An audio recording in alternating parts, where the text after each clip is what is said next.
Imam Hussain and his company, men, women, and children, are journeying through the desert toward Kufr. The most important thing that you have to plan in moving through the desert is access to water. And whenever you find water, then you must draw enough of it, you must carry it with you to keep you going until the next watering place. It is the most precious commodity. Water then is like a lifeblood, we can say. Without water, life does not continue in the desert.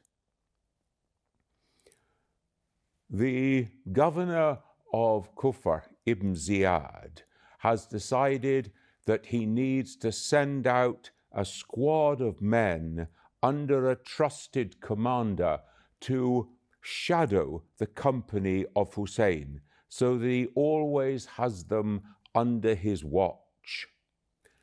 And the head of that company is a man called Hewer. Now, Hewer was a respected general. He was also a man of deep piety and faith.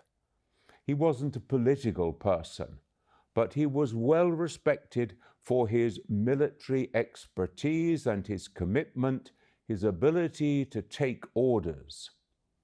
And Hewer it is who is instructed to take out his group of men and to shadow Hussein through the desert.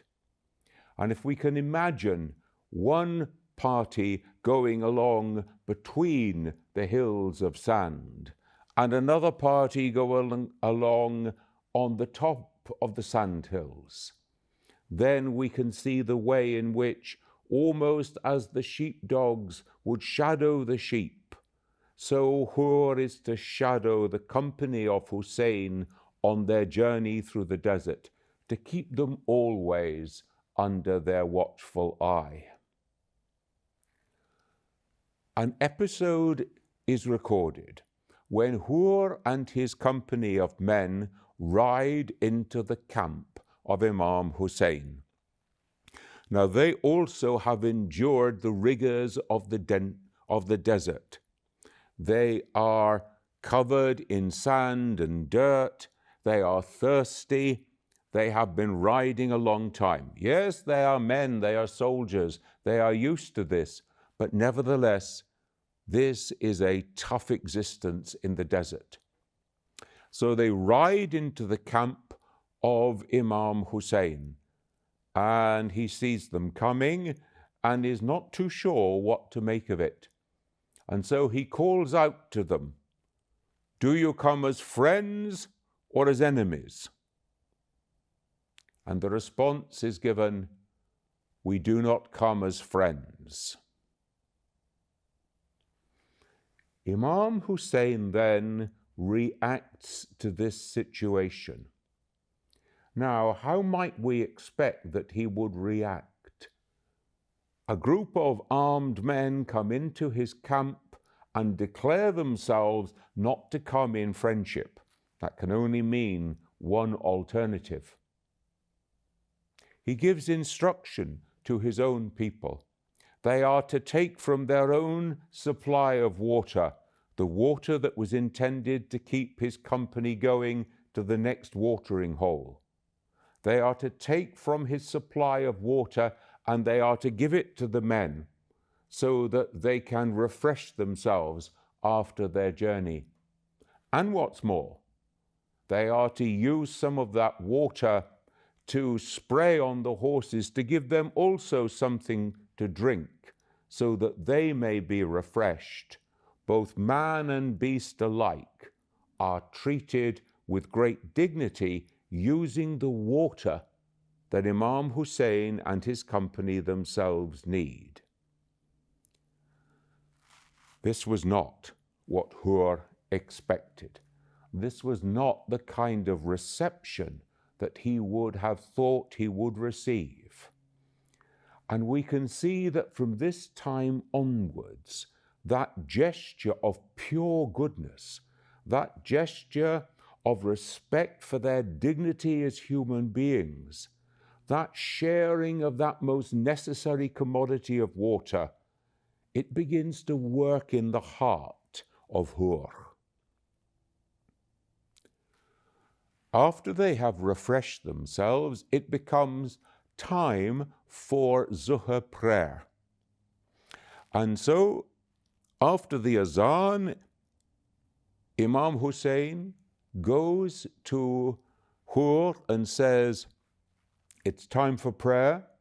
Would you like to pray over there on your own, or would you like to join my companions in prayer?" And Hewer responds, "We will pray with you in one line." So they choose to pray behind Imam Hussain as the leader of the prayers. Hewer is a man of deep piety. He recognizes that he is dealing with the grandson of the Prophet, the one of supreme excellence in spiritual matters. Therefore, it will be an honor and a dignity to pray behind him in one congregation. And after the prayers, Imam Hussain addresses the men who come from Kufr. He tells them, "I am responding to letters from your own people. Why do you come out into the desert to chase after me?" Hewer says, "I knew nothing of these letters." And so the Imam orders that the letters are brought forward, and 2 great sacks of letters are emptied on the floor in front of Hewer. Hewer is speechless. He can say nothing. But again, this experience is working in his heart. And so when it becomes time for Asr prayer, again they elect to pray behind Imam Hussain in one congregation. After that, there is another discussion between Hewer and Imam Hussain, in which Hewer makes very clear that his orders are to shadow the company of Imam Hussain, not to allow them to turn back, not to allow them to deviate into one of the villages on the way, but to keep them moving, always moving in the direction of Kufr. Now Imam Hussain says, "Well, if the people of Kufr are going to withdraw their invitation to me, then I should turn back." And he makes to get his company ready to go off back in the direction of Mecca. There are skirmishes. Some fighting takes place. Imam Hussain says to Hewer, "May your mother be deprived of your life this day." And Hewer turns to him and he says, "If any man had spoken against my mother in that way, I would have spoken against his mother too. But I cannot do that, because your mother was Lady Fatima. Your mother was the daughter of the Prophet of God, and therefore I shall remain silent." And so it was agreed that they would move off together, as it were, shadowing one another. And it was agreed that they would move forward, and Hewer would write to Ibn Ziyad to tell him the situation. Eventually, a letter was received back from Ibn Ziyad to say, "Turn them aside to a desolate place in the desert, a place with no natural defenses, a place where they can be cut off from water." And so it was that Hewer turned the party of Imam Hussain away from the straight path toward Kufr, the path that would eventually lead to the field of Karbala. And when Imam Hussain arrived in that place, he recognized it as a place that had been communicated to him in a dream. And he said, "This is where we will stay. This is where we will camp. This is where we will meet our death."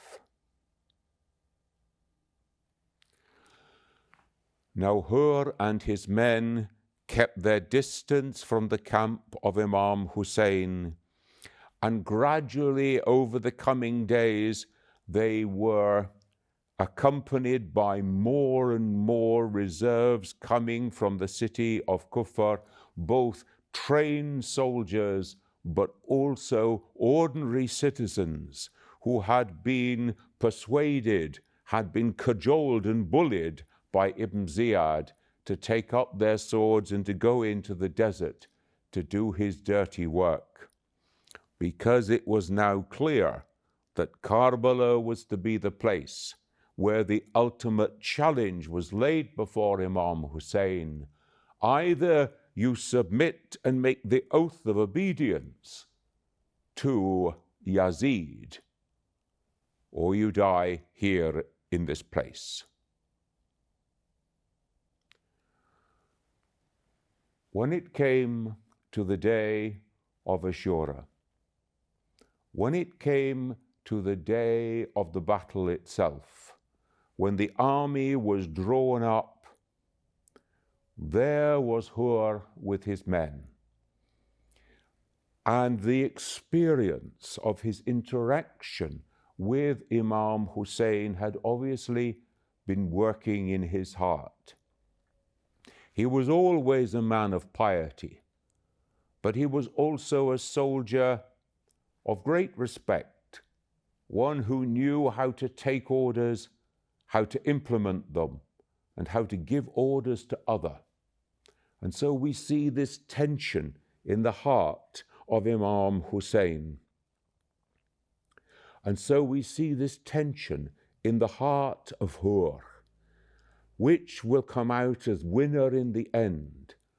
The obedience of the general or the piety of the man of faith?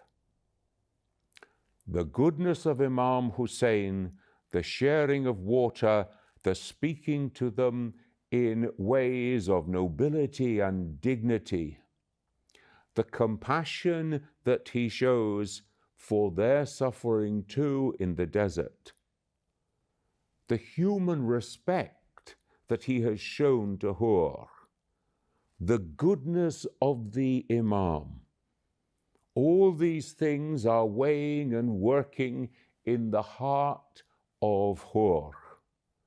And so on the day of the battle itself, he goes to the leading general and says, "Do you really intend that we should attack and destroy the Prophet of God's grandson, Hussein?" And he is told, "Yes, those are our orders." And so the final decision is made. Hewer breaks ranks. He rides down into the camp of Imam Hussain and he pleads for forgiveness. "I am the man who brought you to this place. I am the man who brought you to death here in Karbala. Please, can you forgive me?" Now you imagine, Imam Hussain knows that this is the end and this is the man who brought him here. And yet he turns to him and he forgives him completely. He forgives him by raising him up from the dust and allowing him to stand once again in human dignity. And what's more, he grants Hewer the greatest dignity of all, that he should be allowed to fight in the company of Imam Hussain on this day, that he should be allowed to sacrifice his life in the company of Imam Hussain and his companions, and that he should finally gain the martyr's crown. So his forgiveness is total. His mercy is like the mercy of God. If only one would beg for it, then the mercy will be there in great gushing streams. Such is the mercy which is displayed on this day.